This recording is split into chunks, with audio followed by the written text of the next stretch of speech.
जो किसी के आगे पीछे घूमते होंगे, लेकिन सच बताऊं, करोड़ों मुसलमानों पर आज भी जिसकी हुक्मरानी है उसको कहा जाता है आई नई हुकूमत सिक्का नया चलेगा, आई नई हुकूमत सिक्का नया चलेगा, आलम में रंग बदला सुबह शबे विलादत। सुभान अल्लाह। अस्सलाम वालेकुम दोस्तों, मैं अब्दुल कादिर और आप देख रहे हो हमारा यूट्यूब चैनल। तो इस वीडियो में हम आपको बताने वाले हैं आज मिलादुन नबी 12 रबीउल अव्वल है। आज के दिन हम सब सुन्नी लोग जो कि अपने नबी से अकीदत रखते हैं, मोहब्बत रखते हैं, तो हम उनकी याद में चिरागा करते हैं, झंडे निकालते हैं और अपने घरों पर सजावटें करते हैं, मिलाद बनाते हैं और कुरान ख़ानियाँ करते हैं और तरह तरह से सवाब का इंतज़ाम करते हैं।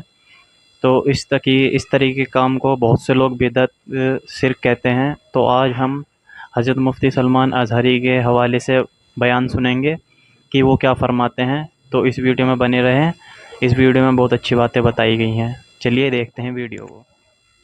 लोग कहते हैं, ये भी कहते हैं, चलो मान लिया हुजूर तशरीफ लाए थे, खुशी उस वक्त की थी, लेकिन अब तो 1400 साल गुजर गए, अभी तक क्यों मनाते हो? हुजूर सल्लल्लाहु ताला अलैहि वसल्लम जिस वक्त आए उस वक्त खुशी मना लिया गया होगा, वो अलग बात है, लेकिन अब तक क्यों मनाते हो? जवाब सुनो मेरे अजीज हो, इसलिए कि आम लोगों की बात अलग है, मुस्तफ़ा की बात अलग है। वो आम लोगों में से नहीं है।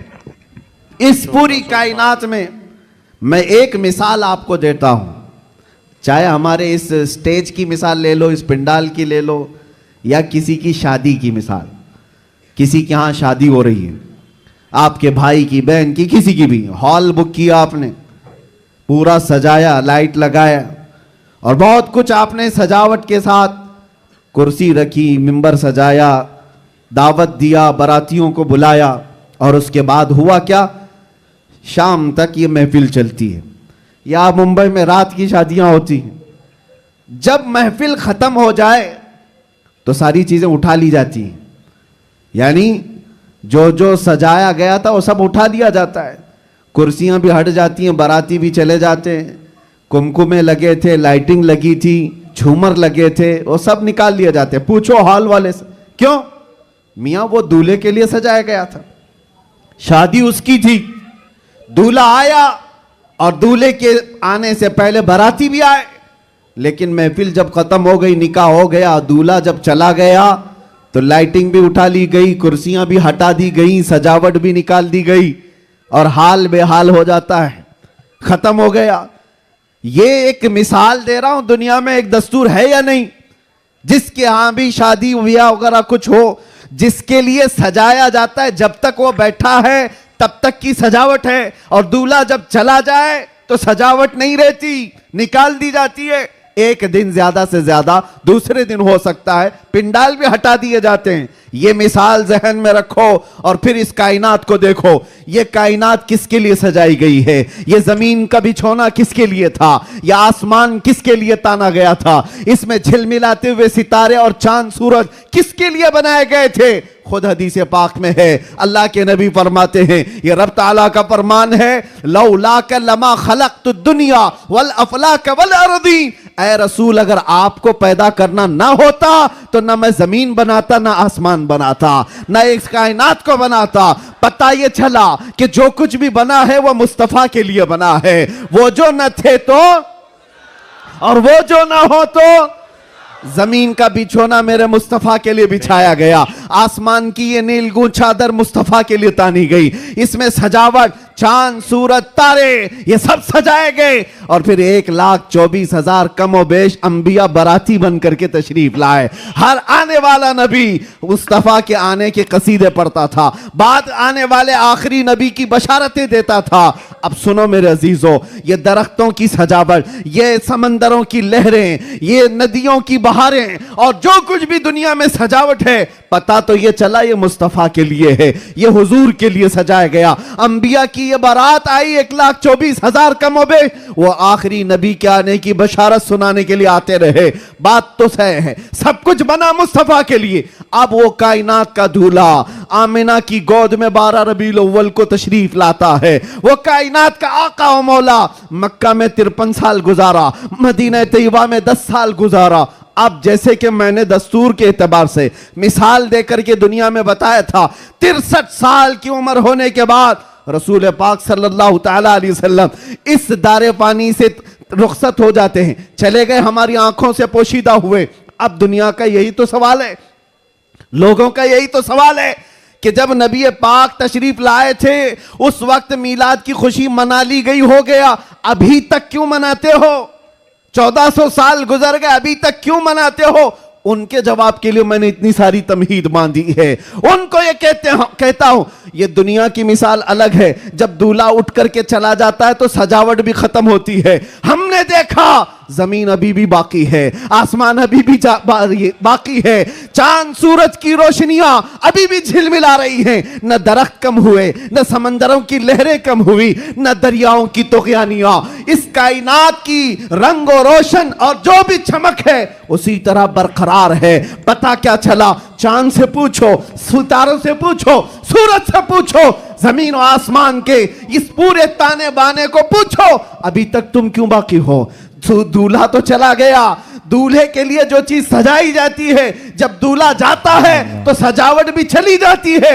इनसे पूछो अभी तक तुम क्यों बाकी हो? जमीन भी तुम्हें थप्पड़ मार कर कहेगी, आसमान भी पुकार कर कहेगा, नादान तू क्या समझता है? उस रसूल पाक को चले गए, नहीं गए, तू जिंदा है वल्लाह, तू जिंदा है वल्लाह, मेरी चश्मे आलम से छुप जाने वाला। सुभान अल्लाह, सुभान अल्लाह। नारे तकबीर, नारे रिसालत, सरकार की आमद, सरकार की आमद। ये कायनात की सारी रोशनियां ये बताती हैं सूरज बाकी है, चांद बाकी है, सितारे बाकी हैं। बाकी दिखते हैं कि नहीं दिखते? जिनको नहीं दिखते उनसे हमारा कलाम भी नहीं। जिनको दिख रही ये सारी चीजें, उनसे मैं कह रहा हूं ये सारी चीजें चमक चमक चमक करके तुम्हें बता रही हैं दूल्हा सिर्फ छुपा है, गया नहीं है। बेशक, सुभान अल्लाह। कायनात का आका पर्दा अपने चेहरे पर डाल दिया, या फिर ये तकाज़ा बशरियत है वादा इलाही के मुताबिक। लेकिन मेरे अजीजों, इसीलिए आला हजरत ने क्या कहा? मेरी चश्मे आलम से छुप जाने वाले, चश्मे आलम से छुपा है। इसका मतलब यह नहीं है जैसे दुनिया का दूल्हा उठ करके चला गया तो सजावट भी चली जाएगी। ये कायनात का आका व मौला आज भी मदीना तैयबा से वो सल्तनत चला रहा है जिसको कहते हैं, मेरे अजीजों, आज तक हमारे दिलों पर, हमारी रूहों पर कोई दूसरा राज नहीं कर सका। वो कोई और होंगे जो किसी के आगे पीछे घूमते होंगे, लेकिन सच बताऊं, करोड़ों मुसलमानों पर आज भी जिसकी हुक्मरानी है उसको कहा जाता है आई नई हुकूमत सिक्का नया चलेगा, आई नई हुकूमत सिक्का नया चलेगा। आलम में रंग बदला सुबह शबे विलादत। सुभान अल्लाह। हुजूर की विलादत की सुबह से जो हुक्मरानी तब्दील हुई है वो कयामत तक नहीं बदल सकती। हाँ, इलेक्शन सिलेक्शन ये सब चलते रहेंगे, रूहों पर और दिलों पर जिसकी हुक्मरानी है वो ताजदार मदीना सल्लल्लाहु अलैहि वसल्लम की है, आका कौनैन की है।